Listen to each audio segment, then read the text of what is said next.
Working on this Harley ST165 today. Got a couple wires rigged up into this neck, soldered to the original wires.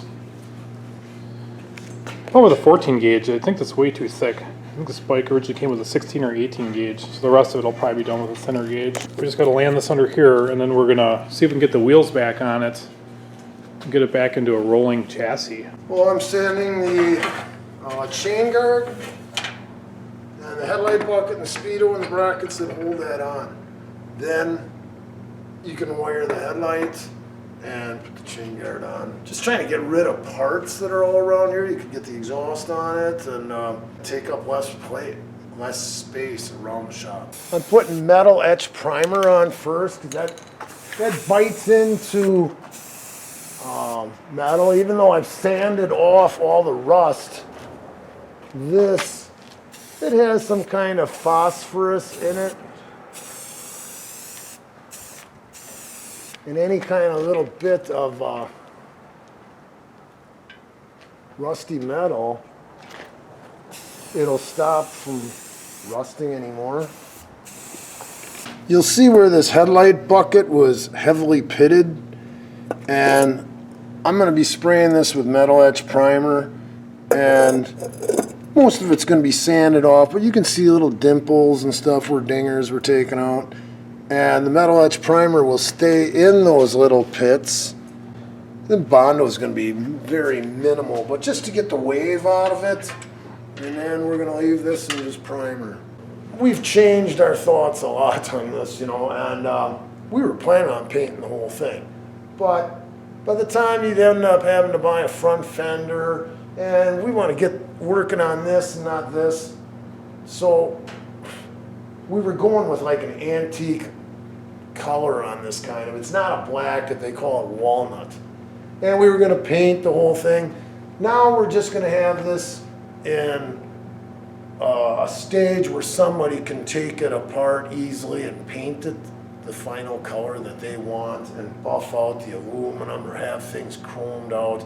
This will be a beginning stage, but there's going to be a noticeable difference between this like antique. There's a million different colors of black. This one's called walnut. And it kind of has a brown hue to it. But when you end up getting the other parts that are hot rod black or epoxy black primer, you're going to notice a difference. And I didn't know whether the headlight bucket and the fender and that would be the same color as the frame and you just paint the gas tank and the fenders, or if they would want to paint those the same colors as the fenders. But there's going to be a change in color. Wheels turned out pretty good. This rubber's got a bit of a flat spot on it, but that's the way it's going out the door. We just tossed the front wheel back on it. Check out this flat spot.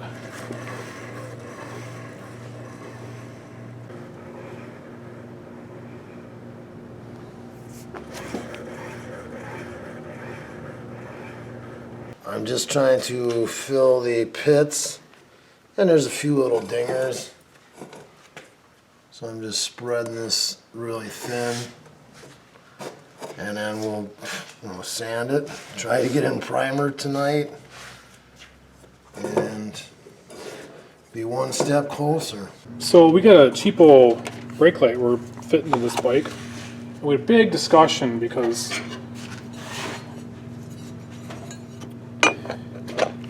the wires didn't fit through the hole, and 50% of the people said grind the bracket. But my thought is this bracket made it since 1957, so let's grind the China light and make the part fit the original part. Well, okay, this is a cheap piece of shit light.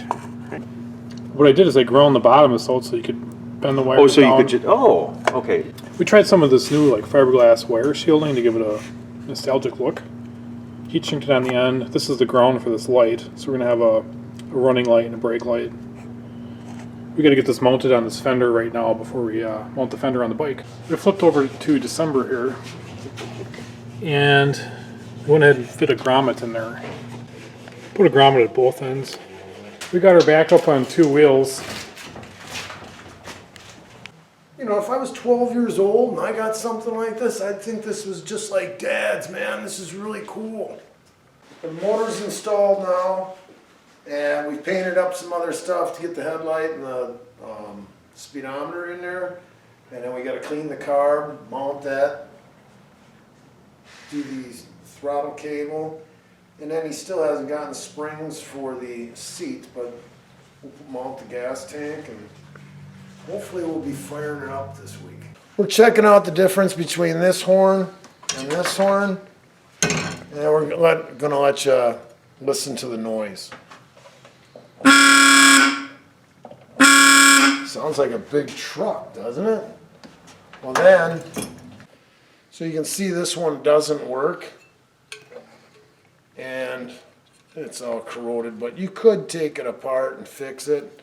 This looks a little bit more nostalgic, but he likes this sound, so we're gonna go with that one.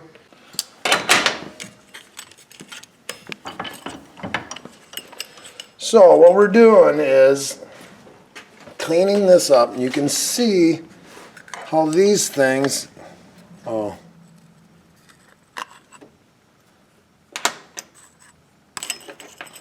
as electricity goes through this, these coils get energized. You're making like a electromagnet, and then like a speaker in your stereo. But depending on how they've shaped this thing and the noise reverberating off of this housing, this one had a real deep truck sound. I'm thinking this one would be like a but I just wanted to hear it. So we're gonna clean this up, get the rust out of it, and see if we can get this thing to reverberate. So back in the day before electronics, you had a voltage regulator. And as the battery or a generator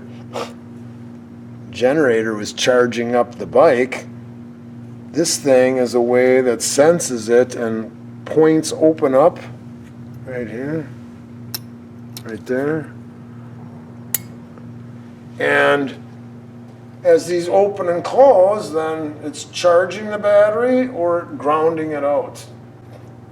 The generator doesn't know where the voltage is going. It's just spinning along with the bike. And if you were tapped out at a high RPM and you don't even have any lights on or anything, where are you going to go with all this extra voltage? So you got to let it just go back to ground. So yeah, we got to scrape the crust off of this. And man, it's not that bad inside. I thought it was going to be all corroded on the inside. Here's the battery box that got a little crusty.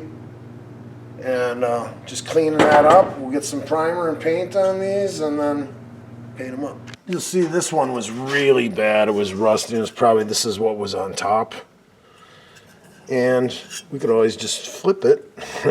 It'll be shinier up on top. But when it's this pitted, what we're going to do is just show you how flap wheel, wire wheels, and this is pitted. We're going to scuff it and then get high build primer and paint it, and it'll just be black. When you get a run, it makes a big, pain in the butt for you, so try not to get runs. Because you'll see where that don't want to come off. It gets gummy. We're trying to rush this. And I just want to get another coat of primer on so by the time we come back tomorrow, I can paint it. That's all for today. Thanks for watching.